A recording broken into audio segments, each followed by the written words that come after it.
Lord of the Rings Season 2 Episode 7.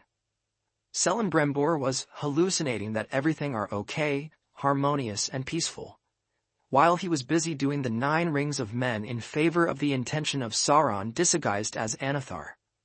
After all the manipulation and deception of Anathar, Celebrimbor starts to doubt and open his mind. As he peered into the mirror before him, his face appeared gaunt and scratched, a reflection of exhaustion. He rubbed his eyes, but the image didn't change. It was unsettling. Then, without a sound, Sauron entered the room. With his presence, everything returned to normal. Even the room seemed to breathe again.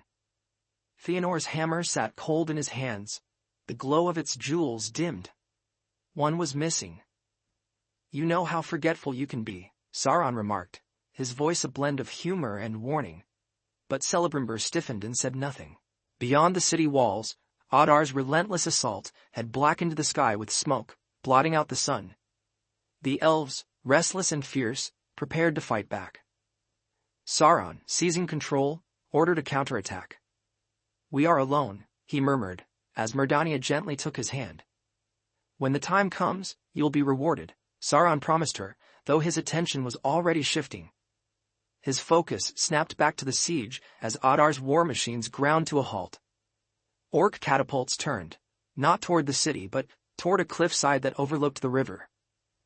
Their strategy was unveiled. They meant to dam the river and open a path for a ground assault. And it worked. Back in the forge, Celebrimbor saw something strange. A mouse, the same one from earlier, scurried past, behaving in the exact same way it had before. The candle he marked has never been melted. He paused, realization dawning. The surroundings felt unnatural. A loop, a fixed reality, a trap. Celebrimbor knew then. He was caught in a spell. "You sought peace," Sauron sneered. "I gave it to you." "This is no gift," Celebrimbor spat back, demanding the truth. "Who are you, really? No emissary of the Valor would trap me like this." Sauron's eyes gleamed. "I am the one keeping the storm at bay, the one balancing the sun above your head, all to give you a chance to prove your worth." Celebrimbor recoiled. "I want the 9 rings, Sauron hissed, voice sharp as a blade. Celebrimbor hurled his hammer, shattering a window, and with it, the illusion fell apart. The ceiling of the forge had collapsed, the walls were crumbling, and he was covered in dirt. The mithril he had worked with now appeared as thick, black sludge. "What is this?" Celebrimbor asked. "True creation demands sacrifice," Sauron said calmly, watching Celebrimbor piece together the horrifying truth. He had been played, and his own blood mixed through the rings. In a desperate rush, Celebrimbor fled the forge, finding Myrddania outside. "He's controlling me," he gasped, but she looked at him in fear, not understanding. When he begged the troops to arrest Sauron, they refused. Unable to see the DarkLord's hand in the chaos, Sauron used his darkest trick yet. He made Celebrimbor throw Myrddania off the city wall. She fell, her scream cut short as she hit the ground, an orc's axe driving into her skull.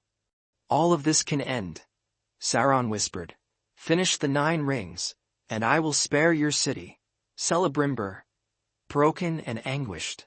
Outside, Gil-galad's army was charging towards Adar's forces, but they were halted when an orc revealed Galadriel in a cage, a spear pressed against her throat. This episode features dramatic moments both on and off the battlefield. The elves, led by Gil-galad and Elrond, arrive to confront the orcs, and a pivotal scene unfolds, where Galadriel is taken prisoner by Adar. In a tense negotiation, Elrond refuses to give Adar the ring, but secretly helps Galadriel escape by slipping her a pin while kissing her goodbye. Meanwhile, Elrond reunites emotionally with Prince Durin, and the dwarves agree to help in the fight. However, King Durin has other plans, as he stealthily heads to the mines, worried about the looming threat beneath Khazad-dûm, foreshadowing the release of a dangerous creature. In Eregion, the fighting intensifies, and as Adar refuses to retreat with his obsession to kill Sauron, he is thinking that Eregion already deceived by Sauron and should be eliminated. the Orcs and Elves suffer heavy losses, while Elrond was still waiting for the Dwarves to come, but it seems hopeless. Adar stabs Arondir, while Adar also fight to Elrond and successfully took the Nenya ring of Galadriel, for Adars believed that he would become invincible and match the power of Sauron with Morgoth's crown and Nenya ring. At the end of this episode, Celebrimbor cut his thumb to skate from the chain while he was forced to complete the 9 rings, and Celebrimbor gave them to Galadriel while they meet outside and, heart-to-heart with Galadriel, both reflecting on how they've been manipulated by Sauron. However, Celebrimbor with his guards with him went back to Sauron and courageously confronted him. Unfortunately, they were overpowered by Sauron, and made the guards kill each other. We will see on the finale of Season 2. What do you think? Adar may defeat Sauron with Morgoth's crown and Nenya ring with him, or Sauron will still win and take over the orcs and retrieve the 9 rings of men from Galadriel. Please like and subscribe to support my channel grow.